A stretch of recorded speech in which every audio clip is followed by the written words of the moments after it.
Buenos días, mis hermanos, Dios los bendiga. Buenos días, ¿cómo están? Bien. Doy gracias a Dios por una mañana más que nos permite compartir juntos, nos permite adorar juntos al Señor, cantarle junto a Él, exaltar sus maravillas, reconocer cuán grande es nuestro Dios. ¿Usted también le da gracias a Dios por eso? Amén. Bueno, llegó el tiempo de compartir juntos la palabra del Señor. Esa palabra que bálsamo nuestras vidas, que lumbrera nuestro camino, y que el Señor justamente está buscando para enseñarnos, para instruirnos, para que aprendamos a vivir la vida como Él quiere que la vivamos. Nosotros como iglesia estamos estudiando estas últimas semanas. ¿Cuál tema? ¿Recuerdan?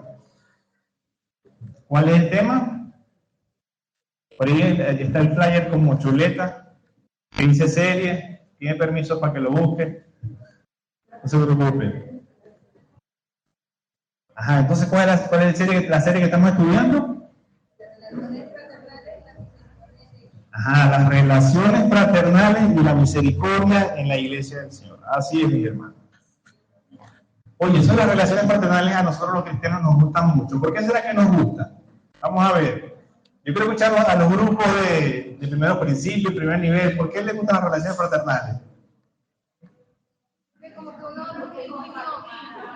Compartimos eso por aquí. Porque hay unión familiar. Hablamos el mismo idioma, nos entendemos. ¿Por qué más nos gustan las relaciones fraternales? ¿Por qué? Nos conocemos. Por la comida, que les costó de más decirlo. Con cucharilla se lo tuve que sacar.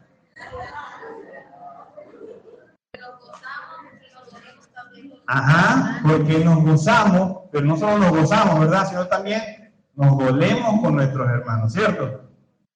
¿Por qué más? Porque juntos adoramos a nuestro Señor Jesucristo, ¿cierto? ¿Quiénes a través de las relaciones fraternales que hemos podido tener como iglesia, hemos podido desarrollar amistades? 3 personas nada más, qué tristeza. 4 o 5, están saliendo las manos. Las amistades también se van desarrollando, ¿cierto? No solo son nuestros hermanos, sino también son nuestros amigos, y eso es bonito. Jesús decía que no hay mayor amor que dar la vida por sus amigos. Imagínense Jesús diciendo eso. Quizá usted no está en la situación donde tenga que dar la vida literalmente por su amigo. Pero si usted sabe que un hermano, un amigo, tiene una necesidad, usted va a ser el primerito que va a estar ahí al frente, ¿cierto? Y es verdad, nosotros relacionamos normalmente en la sana comunión fraternal, la misericordia, con el tema de las relaciones, de los momentos de alegría, de gozo, de compartir. Pero no es solo esto, eso es solo una parte pequeña. Una parte, digamos, cuando todo es color de rosa. Hay una parte en las sanas relaciones fraternales que es muy importante también que cultivemos, que aprendamos a vivir, que aprendamos a trabajar. Y es lo que el apóstol Pablo escribe allí en su carta a los Gálatas, en el capítulo 6, del 1 al 5. Pueden buscar en su Biblia, Gálatas 6, capítulos del 1 al 5. Y es que muchas veces en la vida cristiana, como les decía, no solamente se dan de alegría, sino también momentos de dificultad, momentos de acompañarnos en la tribulación, y también momentos donde levantamos a uno que ha caído. Tenemos todo entonces Gálatas 6 del 1 al 5. ¿Sí? Ok, dice así la palabra del Señor. Gálatas 6 del 1 al 5. Hermanos, si alguno fuere sorprendido en alguna falta, vosotros que sois espirituales, restauradle con espíritu de mansedumbre, considerándote a ti mismo, no sea que tú también seas tentado. Sobrellevad los unos las cargas de los otros y cumplid así la ley de Cristo. Porque el que se cree ser algo, no siendo nada, a sí mismo se engaña. Así que cada uno someta a prueba su propia obra, y entonces tendrá motivo de gloriarse solo respecto de sí mismo y no en otro. Porque cada uno lleva su propia carga. Hablemos un poco de esta carta a los Gálatas. Esta carta fue escrita aproximadamente entre los años 48 y 49 después de Cristo, por Pablo allá en Antioquía de Siria, al final de su primer viaje misionero, antes de ir al concilio de Jerusalén. Ahí hemos en Hechos 15 este concilio. Esta carta se divide en tres partes, del 1 al 2, del 3 al 4 y del 5 al 6. La primera parte de esta carta, capítulo 1 y 2, habla acerca de la salvación que viene solo a través de Jesucristo. Los capítulos del 3 al 4, el apóstol Pablo habla acerca de la salvación solo por medio de la fe en Cristo y no por las obras de la ley mosaica. Y los capítulos 5 y 6, el apóstol, su énfasis está en andar en el Espíritu, es el resultado de haber creído en el Evangelio de Jesús. Así se resume esta carta.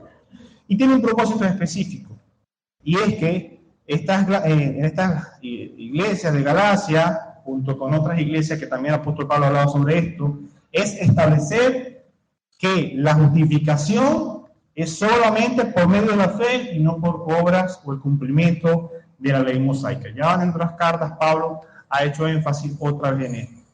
De no se salvan por las obras, no se salvan por la ley, sino por la gracia. Pablo se vio obligado a reforzar esta enseñanza, motivado que judaizantes se ven infiltrados en la iglesia de Galacia.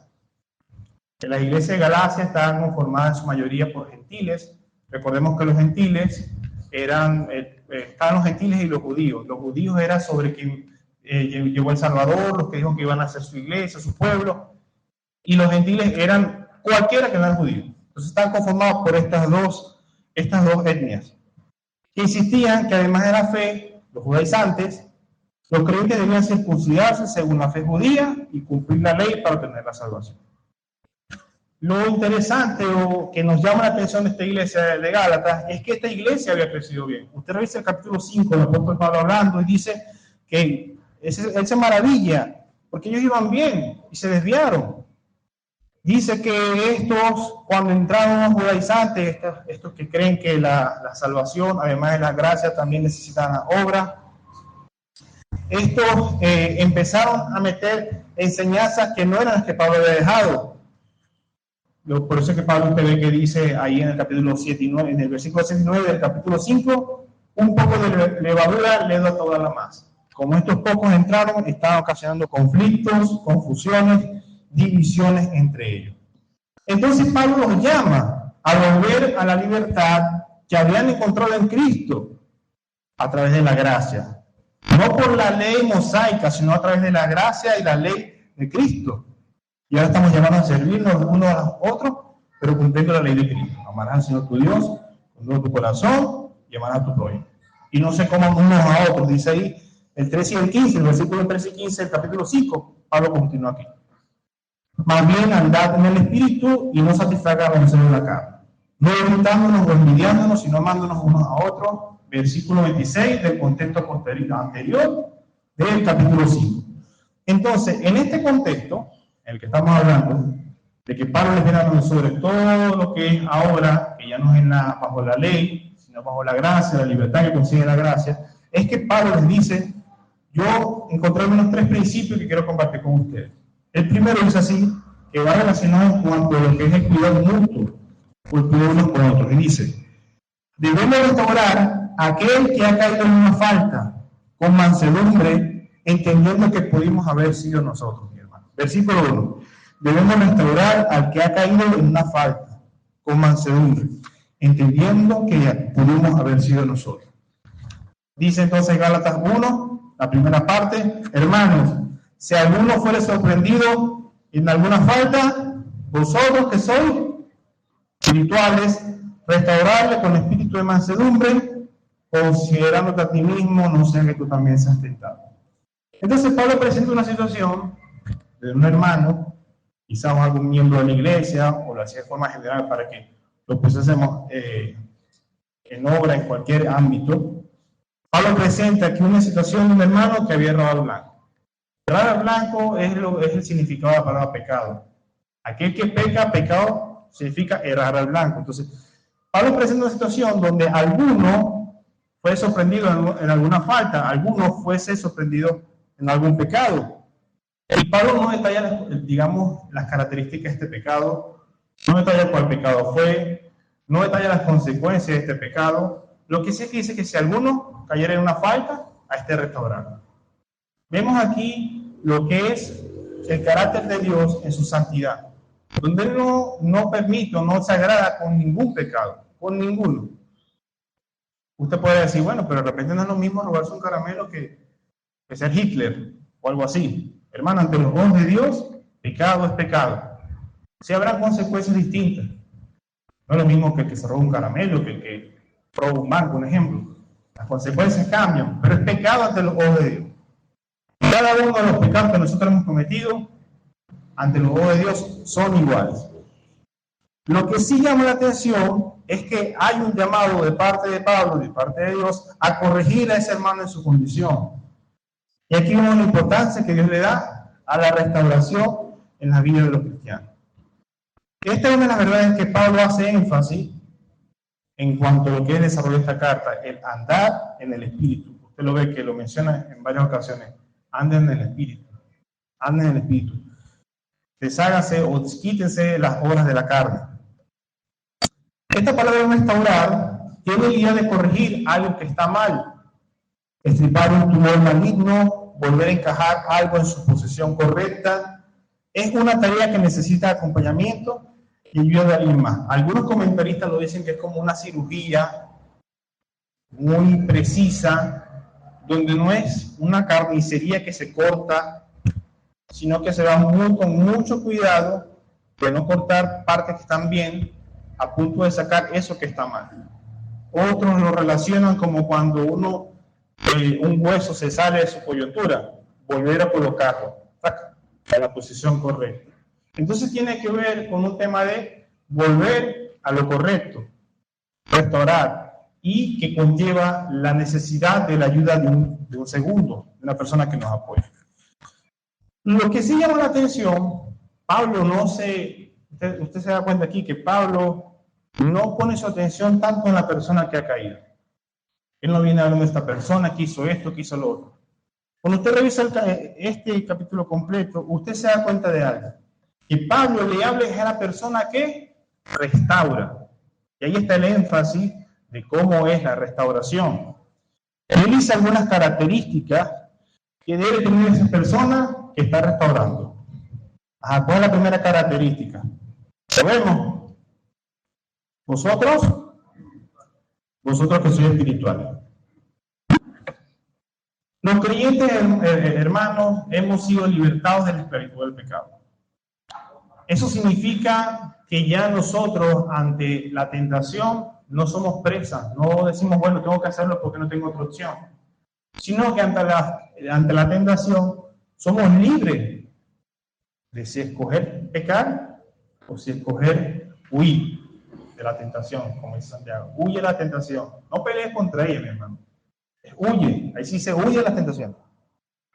Entonces, lo que sí pasa con nosotros, usted dice, bueno, pero ¿por qué sigo pecando? Es porque estos cuerpos, nosotros, aun cuando hemos sido reconciliados con Dios, libertados del pecado, en los cuerpos que aún estamos antes que Cristo venga por nosotros, que son cuerpos que siguen teniendo sus deseos carnales, cuerpos que siguen siendo tentados, seguimos bajo esta naturaleza que nos lleva, que nos quiere traer hacia el pecado, a ir en contra de lo que es el fruto del Espíritu.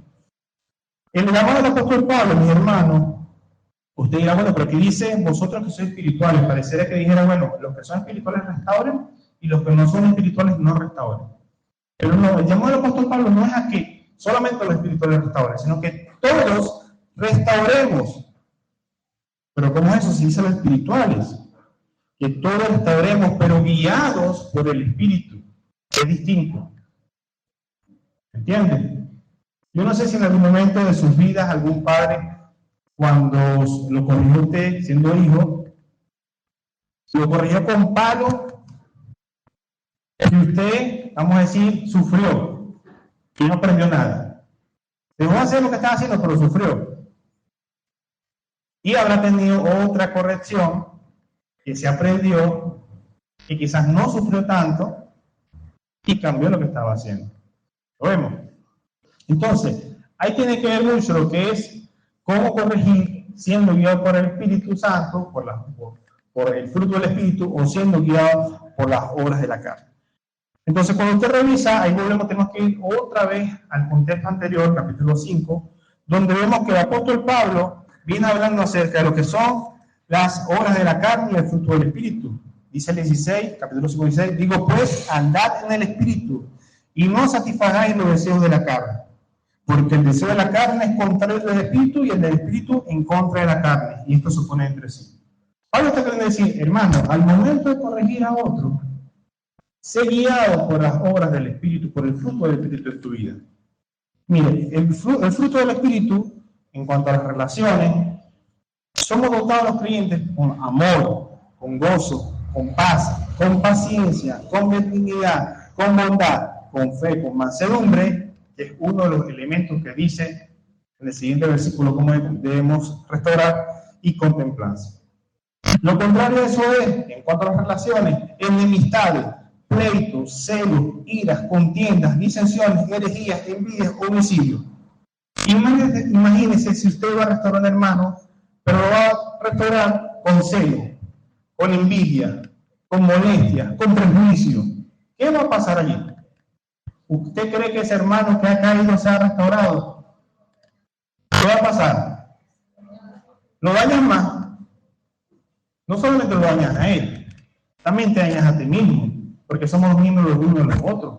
Lo que a ti te pasa, a mí me afecta. Lo que a mí me pasa, a ti te afecta. Lo que a nosotros nos pasa, nuestra relación nos pasa, afecta a la iglesia del Señor. ¿Lo vemos? Por eso que Pablo dice, vosotros que sois espirituales, y se refiere a que al momento de restaurar, seamos guiados por el Espíritu. Ayudemos al hermano a ver su error para que él pueda corregir y salir de él. Como vemos por aquí, no para agravar la situación. No para agravar la situación.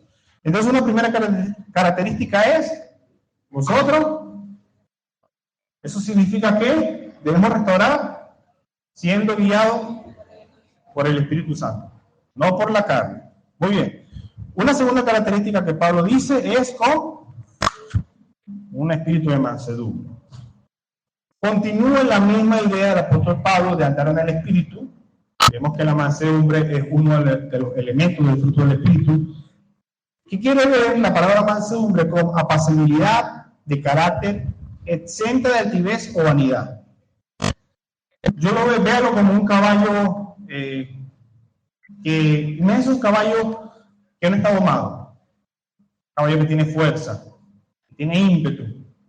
Que si usted lo pone una cabulla, lo va a jalar, ¿cierto? Y lo va a dejar regado. Pero un caballo manso como es, que aunque tenga todo ese ímpetu, él está controlado. Está controlado. Entonces, tiene que ver con eso la mansedumbre.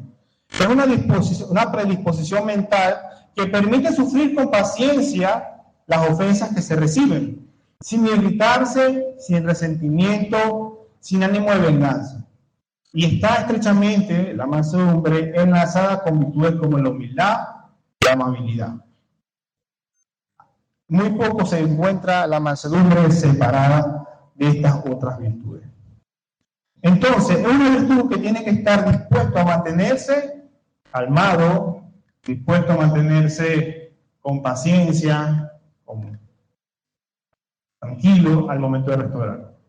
Porque ¿qué pasa? Muchas veces uno en el proceso de la restauración, cuando quiere hablar con el hermano que está en su situación, no siempre, ¿cómo se porta un niño cuando usted lo corrige? A veces, pone su carota, se pone bravo, si es más rebelde le dice 4 cosas, le lanza un zapato, no sé. Y si usted como padre no está manso, no está, ¿qué va a hacer? Le lanza una chancleta. En venganza, ¿cierto? Ahí usted no está corrigiendo al muchacho en amor. No. Usted también, tú me das, yo te doy también. Entonces, imagínese intentar restaurar a una persona que ya está pecando y tú decís, oye, hermano, ve, esto que estás haciendo, la palabra de Dios nos muestra que no está bien. Y que el hermano diga, ¿qué vas si tú no sé qué más? Si tú no estás manso, tú vas a responder, ella es mejor que tú. Y se convierte la restauración en un conflicto. Entonces la mansedumbre es un elemento indispensable del proceso de la restauración. Por último, el apóstol Pablo concluye en el versículo 1, considerándote, ¿cómo dice?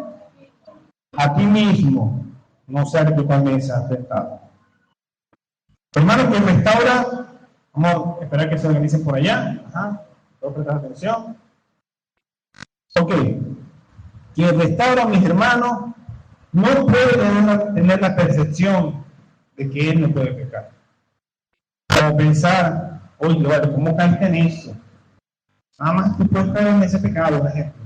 No puede tener esa predisposición. No. Sino más bien, ante la situación, decir, Señor, gracias por la misericordia y el amor que tuviste de mí, porque yo puedo decir, hermano, yo puedo empezar con el profesor. Gracias, Señor, por tu misericordia, por tu amor por mí. Así debe ser mi posición. Mi hermano, nosotros debemos tratar a nuestro hermano caído con el amor y la verdad que nos gustaría recibir a nosotros de parte de ellos. El amor y la verdad. Esto no puede estar distanciado en el proceso de la restauración. La verdad es corregir, lo malo es malo, lo bueno es bueno. Esa es la verdad. Y el amor es la misericordia. Si usted solamente va, vuelvo a usar el ejemplo de los niños, le dice 4 cosas, le dice sus verdades, como dice por los parios, le dice sus verdades, no sé. Pero sin amor, sí, le enseñó la verdad, pero lo lastimaste, lo maltrataste, lo dañaste. Pero si tú en cambio vas, tú hijo pecado, hizo algo malo, y tú solo lo abrazas, y dices, te quiero mucho, mi hijo amado, pero no le dijiste la verdad, tampoco lo restauro. No podemos tener el extremo de solo verdad, y tampoco el extremo de solo amor, cariño, abrazo. Debe haber un equilibrio donde en amor te digo la verdad. Porque la intención es ganar a tu hermano que ha pecado o ha caído en algo. Esto no les parece conocido por allá Mateo 18. ¿Se acuerdan el proceso de la restauración? ¿Se acuerdan cuál es? Ajá. Si tu hermano pega contra ti, ¿cuál es el primer paso?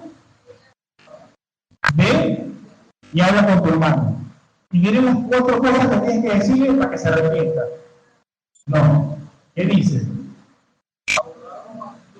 Ajá, hermano, como hacerlo. Ve y habla con tu hermano. ¿Cuál es la motivación? Restaurar. Dice, si tu hermano te oye, bien. Si su hermano entiende, restaurado, bien. Pero si no, busca los testigos. ¿Para qué? Para que le digan, viste, sí, tú estás equivocado, nosotros no. No, ¿verdad? ¿Cuál es? Para hacerle entender, hermano, mira, está en una situación que se llama pecado ante el poder de Dios. Y no está bien. Y si lo oye, bien. Y si no, vamos toda la iglesia, sentamos a hermano aquí al frente y lo señalamos todo. No. ¿Cómo debe ser? Otra vez con mansedumbre. La iglesia, los pastores, hablan con el hermano y le dicen, hermano, mira, hay una situación que la Biblia dice que es pecado. Si sigues allí te vas a lastimar tú, vas a lastimar a toda la congregación. No sigas ahí. Y si los oyes, bien. Si no, ¿sí? Tenlo por gentil y publicano. Esto significa, en el contexto que Jesús viene hablando, tenlo como una persona que no ha creído. Tenlo como una persona que no es creyente, realmente lo que significa. Pero la intención es aún cuidar a la iglesia y cuidarlo a él. Hermano, no hay nada peor, haciendo un paréntesis del tema, no hay nada peor que una persona crea que es cristiano y no lo sea. Porque vive una vida desordenada y dirá, yo soy cristiano. Y dañará el testimonio de Jesús, dañará él pensar algo de sí mismo que no es. Porque si un cristiano no es capaz de entender, oye, un hermano me lo dice, 2, los pastores, la iglesia, y yo sigo diciendo, no, yo no pequé.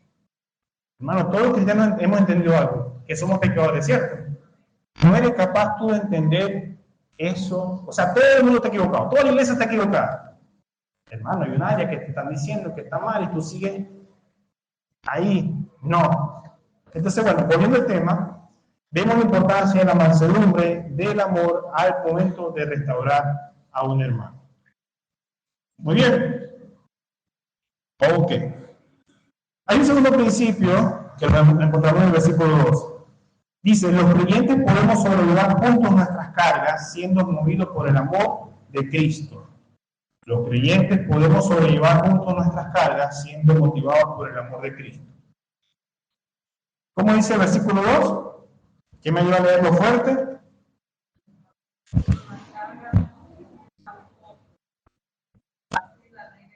Sobrellevar las cargas los unos de los otros y así, y cumplir así la ley de Cristo. Ok.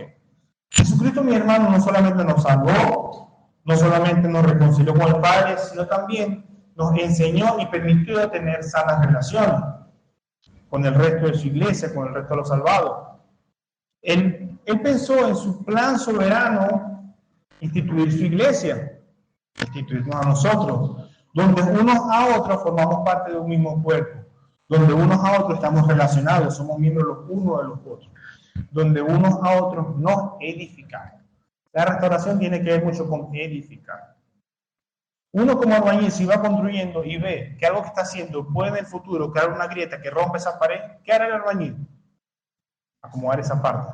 No lo puede dejar así. Es más o menos similar al proceso de la restauración. Cuando nosotros vamos creciendo juntos como iglesia y vemos que algún hermano está en una situación de pecado que le puede hacer daño, debemos con amor ir con el hermano. Y si el hermano tiene la disposición de ser también restaurado, porque a veces no hay... Si una persona no está dispuesta a cambiar, está dispuesta a ser restaurada, a ser ayudada, hermano, por más que usted se esfuerce, no va a lograr mucho. Tocará orar, que el Señor haga sobre su corazón. Pero entonces, parte de la función que tenemos nosotros como iglesia, en este tema de restaurarnos, es estimularnos al amor y las buenas obras. Eso lo vemos en hebreo. Esto significa animarnos los unos a los otros a vivir la vida cristiana mientras esperamos el triunfal regreso de nuestro Señor Jesucristo que venga por nosotros, ¿cierto? Nosotros tenemos que unos a otros irnos animando, estimulando, esperando a Cristo. En este mundo que está lleno de aflicciones, en este mundo donde habrá dolor, pero Jesucristo venció a este mundo. Esa es nuestra tarea, unos a otros irnos animando. Entonces es importante y necesario para el crecimiento y la restauración de todos los creyentes que cada uno de nosotros formemos parte de lo que es el proceso de la restauración. El pastor en estos días, las predicaciones pasadas decía que cada uno de nosotros somos importantes, mis hermanos. Cada uno de nosotros somos importantes en el proceso de la restauración.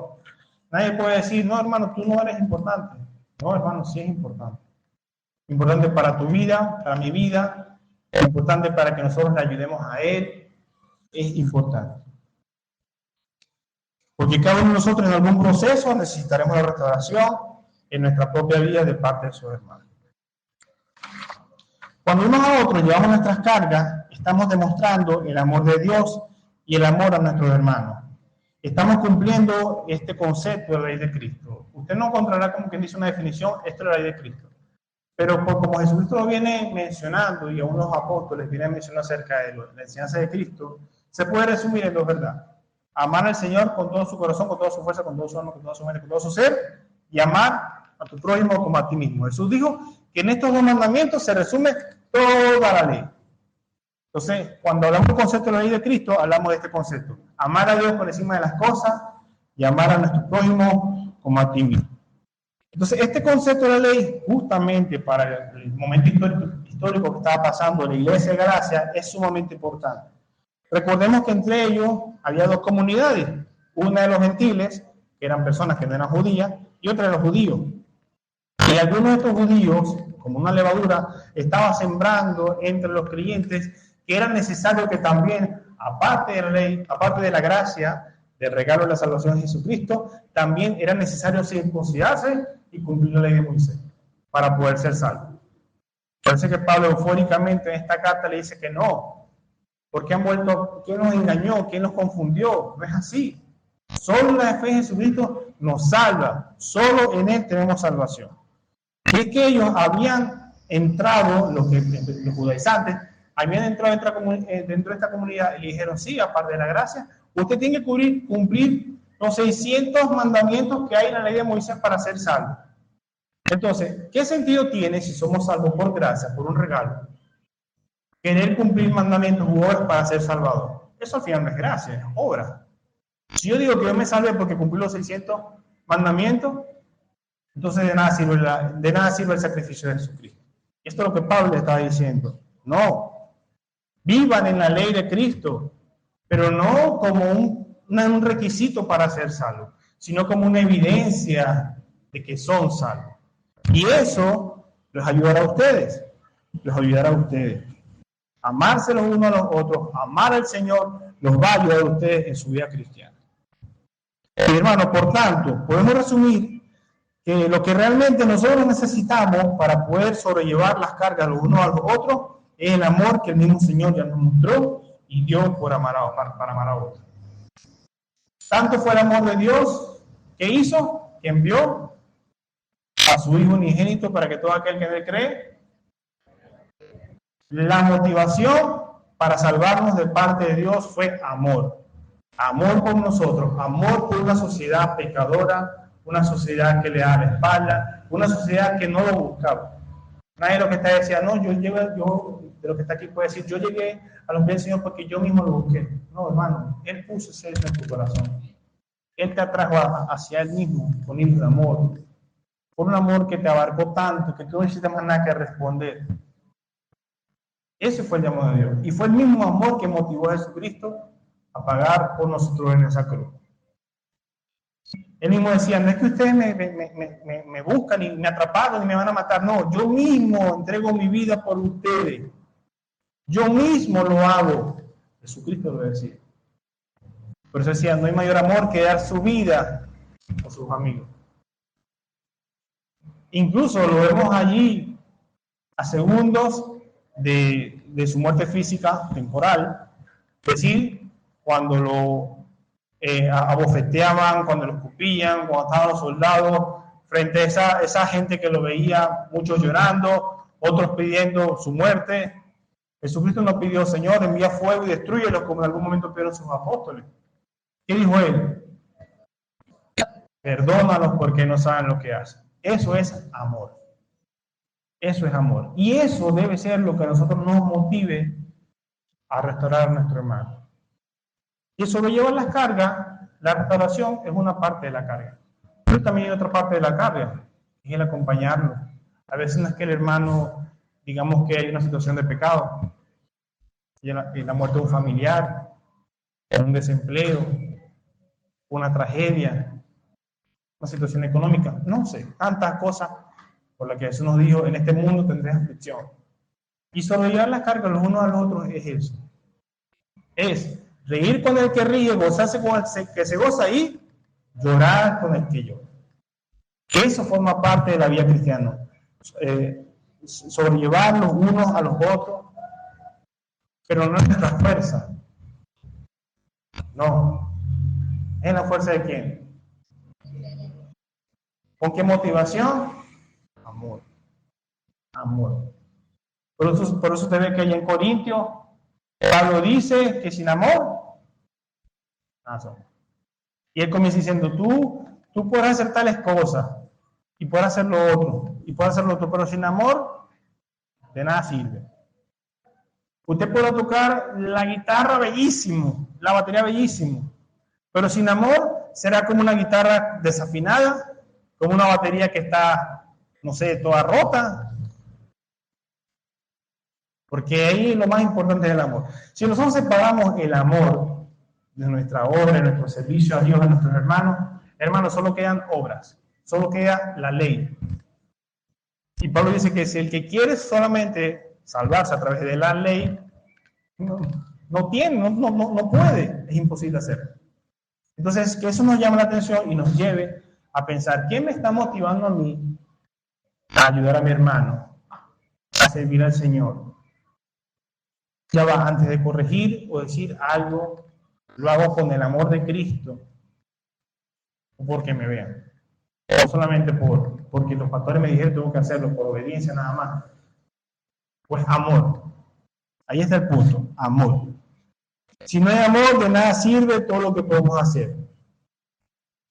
Si no hay amor, de nada sirve llevar las cargas los unos con los otros. Así no es. En amor. Amén. Muy bien. Tercer principio. Lo encontramos entre los versículos 3 y 5. Dice, debemos cuidarnos mientras cuidamos a otros, porque todos tenemos diferentes cargas. Los creyentes debemos cuidar nuestro corazón de la altivez y la arrogancia, pues no estamos exentos de caer en nuestra propia lucha. Era lo que Pablo, ahí no lo comenté en el momento, porque le quiero dejarlo para esta parte, cuando Pablo también dice, conociéndote a ti mismo, o sea que tú también seas tentado. Tiene que ver con esto. Versículo 3 del capítulo 6, porque el que se cree ser algo no siendo nada, a sí mismo se engaña. Esto guarda mucha relación con allá lo que escribe Juan en su primera carta, capítulo 1:8. Si decimos que no tenemos pecado, nos engañamos a nosotros mismos y la verdad no está en nosotros. Aquel que se cree algo es aquel capaz de decir, yo no caería como tú caíste. Eso de caer, no, eso es nada más para ti, porque yo tengo un nivel distinto de santidad. Una persona que se cree santo, sin mancha, sin pecado, es una persona que no ha considerado su misma lucha, su mismo pecado, su propia carga, no lo ha considerado. Y si decimos que no hemos pecado, hacemos a quién mentiroso, a Dios, y su palabra está con nosotros. Entonces, cuidémonos de ser engañados nosotros mismos, pensando que somos algo. Así que, versículo 4, cada uno someta a prueba su propia obra y entonces tendrá motivo de gloriarse solo respecto de sí mismo y no en otro, porque cada uno lleva su propia carga. Hermanos, un peligro muy latente en el proceso de la restauración es la altivez, el ego, el orgullo de la persona que está llamada a socorrer al otro. Observar la situación del que cayó y decir, a mí no me hubiese pasado lo mismo. Yo no sé cómo tú pudiste caer en eso. Vas a restaurar al hermano y le dices, hermano, pero qué feo caíste. Qué horrible lo hiciste. Hermano, gracias. Era lo que necesitaba escuchar. No. Oye, hermano, se va a doler más. Si es que entiendes su situación. Y si no, ¿qué te pasa a ti? ¿Por qué me dices eso? Este es un engaño en el que muchos caen, pues se consideran de manera consciente o inconsciente mejores o más espirituales, menos carnales que la persona que cayó. Cuando revisaba esto, inmediatamente me llevó al fariseo que oraba, Señor, gracias porque no soy como este publicano, pecador, porque yo sí diezmo, yo sí oro, yo sí hago, yo sí otro. Y después Jesús pone la parábola en el publicano y decía, Señor, perdóname, porque soy un pecador, porque soy un pecador. No tengamos la postura del fariseo y decir, Señor, gracias porque no soy como este hermano que acaba de caer en este pecado, porque yo sí hago esto y sí hago lo otro. No. Más bien digamos como el publicano en este caso, Señor, ten misericordia de mí, ten misericordia de mi hermano. Eso es restauración, eso es amor, mostrarnos amor. Caer en la tentación de comparar nuestras vidas con la del otro. ¿Por qué? Porque cada uno tiene una lucha distinta, mi hermano. Cada uno debe comparar su propia vida con la lucha que tiene contra su propia debilidad. Cada uno tenemos diferentes luchas, diferentes debilidades. La debilidad de mi hermano es distinta a la de mi hermano, la mía es distinta a la de ustedes. Cada uno tiene algo que lo tiene como Pablo, pidiendo, quítame este aguijón. Quítame este aguijón, Señor. ¿Y cuál fue la respuesta del Señor? No, bástate mi gracia, porque mi poder se perfecciona en tu debilidad. Y hablando acerca de la debilidad, mis hermanos, muchas veces el Señor nos permite tener esa debilidad que puede llamarse pecado, puede llamarse una situación de salud, puede llamarse de cualquier forma. Pero el Señor lo permite porque, ¿qué pasa? Quizás si no la tuviéramos, no lo buscáramos. Pero cuando caemos en esa debilidad decimos, Señor, gracias. Porque si no fuera por ti, estaría perdido. Señor, te necesito. Y a veces no se nos van los humos que dicen que vamos y vemos la situación del otro, ay, y caemos en nuestra debilidad y decimos, también soy débil, también tengo lucha, también tengo tentaciones, también caigo. Cada uno de nosotros tiene su lucha diferente, por eso no es justo que comparemos la debilidad de nuestro hermano con la nuestra. Cada quien corre su propia batalla. Y eso es lo que el apóstol Pablo dice cuando dice que cada uno compárese a sí mismo y gloríese a sí mismo. ¿Quién al final de comparar su vida con sus propios pecados y su propia caída va a decir, me glorío en mí mismo? Nadie. No podemos, hermano.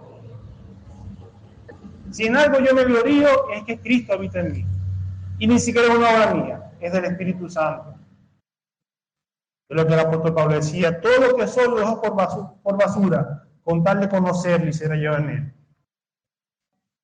Que esa sea nuestra gloria, querer conocerle a él, al Padre, y si fuese necesario, hasta padecer por él. La oración de Pablo. Entonces, comparemos nuestra vida con nuestras propias debilidades, con nuestras propias luchas. Si alguien se considera santo, compare su santidad con la santidad de Cristo.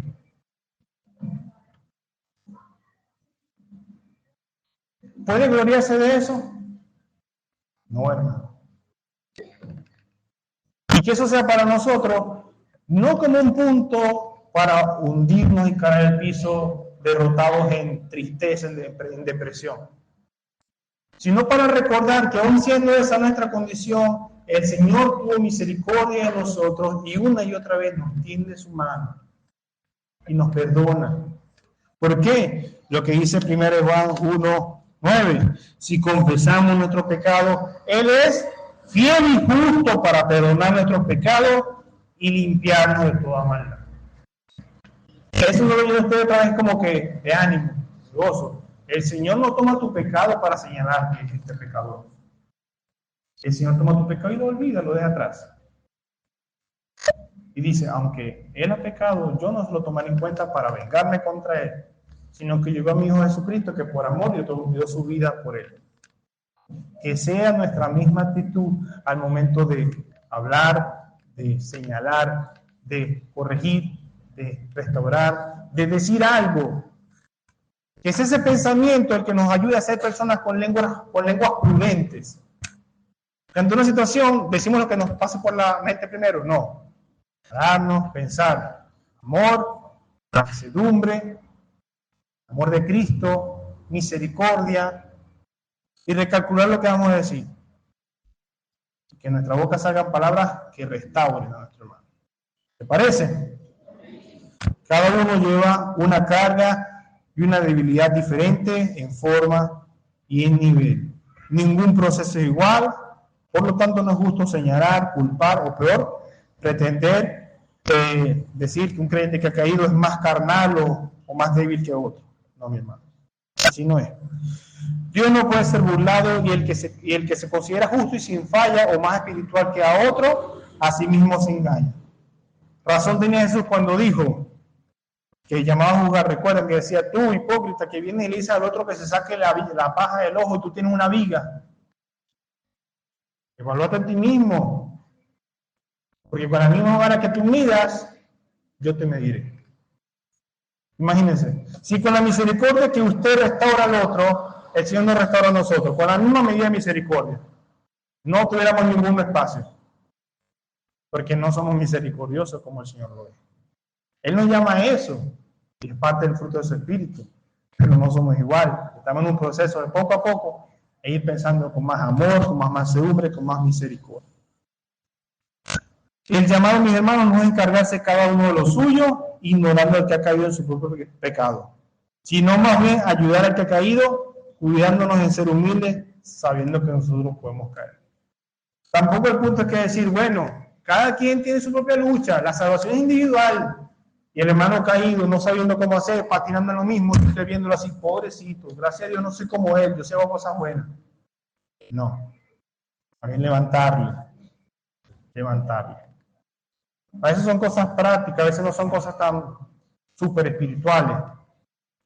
Mire, hermano, yo no sé qué me pasa, pero paso un trabajo, paso al otro trabajo, y siempre tengo problemas con la misma gente. Oye, hermano, el Señor te ayuda a conseguir un buen trabajo. Pasa el tiempo, no, hermano, yo sigo de trabajo en trabajo, y en todo tengo problemas con la misma gente. Oye, hermano, que el Señor te ayude a conseguir un mejor trabajo. Y no nos sentamos, échame un cuenta, hermano, ¿qué está pasando? No, hermano, es que me pasa esto. Yo agarro y cuando me dicen algo no me aguanto y le digo sus 4 cosas y le lanzo a la puerta. Y con la otra empresa, parecido, hermano, parecido, pero le di más duro a la puerta. Y al otro, no me decime sus verdades en la cara, sino que también viene y le dije lo mismo. Hermano, ese hermano estaba luchando con un problema.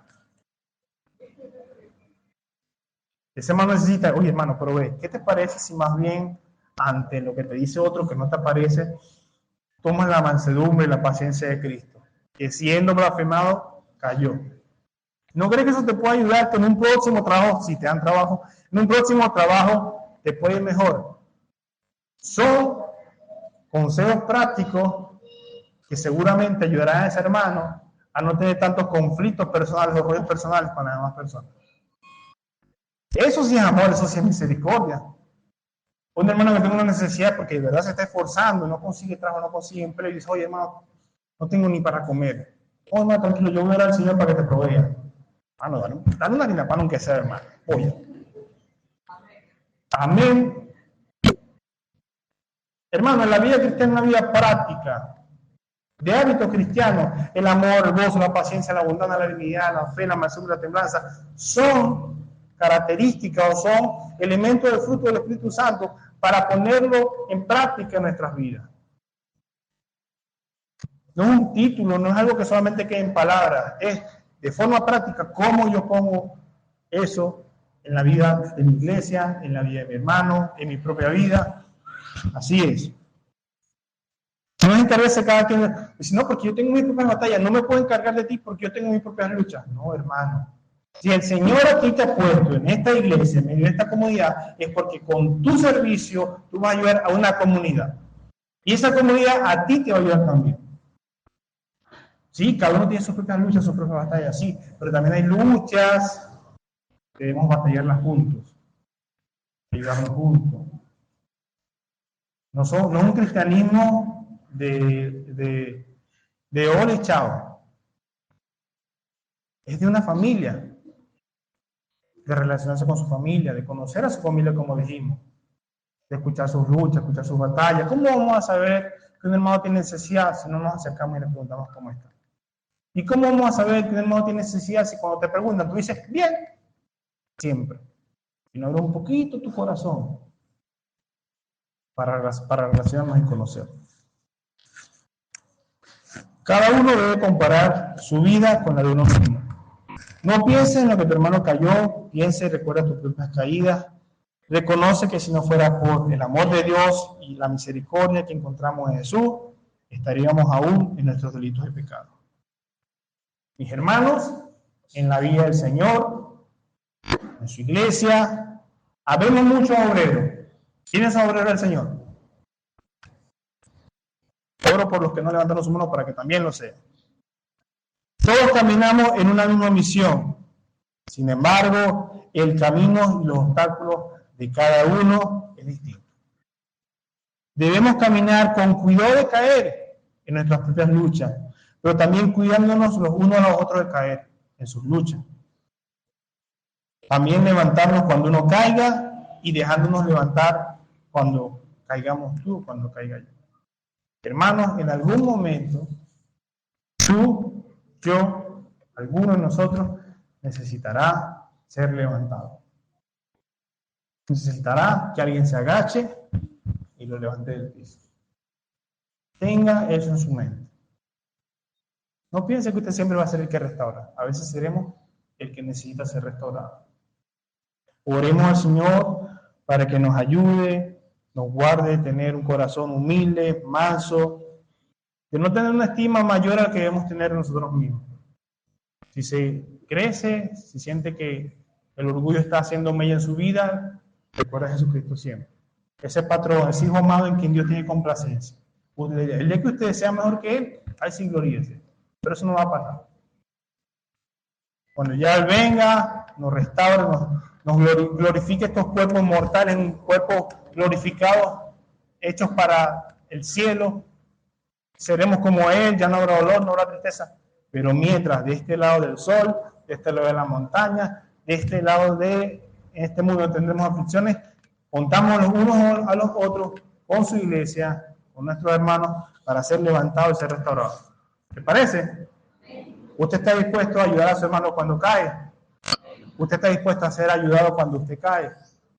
Póngase y vamos a orar, a pedirle al Señor que nos ayude a cuidarnos unos a los otros, el cuidado mutuo, a llevar las cargas los unos de los otros. Señor, muchísimas gracias por tu hermosa palabra, muchísimas gracias por tu gran amor, por tu palabra que nos enseña, que es bálsamo en nuestras vidas, Señor, que es como un cuchillo, Señor, que va cortando esas cosas que no están bien, Señor, nos va, esos hábitos que no te agradan, Señor, ese antiguo hombre, a través de tu palabra, tu Espíritu Santo, y también en tu iglesia, Señor, tú vas usando para restaurarnos. Muchísimas gracias, Señor, porque tu palabra nos muestra que sí, Señor, debemos cuidarnos los unos a los otros, debemos ayudarnos a levantarnos cuando alguno ha caído, cuando alguno pasa por una situación de dificultad, donde hemos recordado que es tu amor, Señor, ese amor derramado en la cruz, ese amor por el cual el Padre te envió, el mismo que debemos poner en práctica para llevar nuestras cargas los unos con los otros. Guarda nuestros corazones de la altivez, de la arrogancia, del orgullo, de no tener un corazón manso, Señor, y humilde para llevar nuestras cargas los unos a los otros, Señor. Sino más bien que seamos como tú, Señor. Con amor, pero con verdad, nos enseñaste y nos sigue enseñando a través de tu palabra a cómo vivir la vida cristiana, Señor. Te pido por cada uno de mis hermanos, Señor, por mi vida, por nuestros pastores, por nuestra iglesia, Señor, para que cada día podamos crecer más en las sanas relaciones fraternales, Señor. En relaciones que te glorifiquen a ti, que te exalten a ti. En relaciones en una iglesia donde el testimonio del amor que nos damos los unos a los otros sea evidente, Señor, y permita que muchos puedan llegar a ti, Señor. Porque al final es lo más importante, Señor. Seguir llevando la misión, cumpliendo la misión, mientras nos ayudamos los unos a los otros, Señor. Bendice la vida de cada uno de nosotros, Padre, que muchísimas veces, otra vez damos gracias por tu santa palabra, este tiempo de enseñanza, Señor. Y darte la gloria, la honra y la alabanza, porque solo tú la mereces. En el nombre de Jesús, amén. Dios le bendiga, mis hermanos.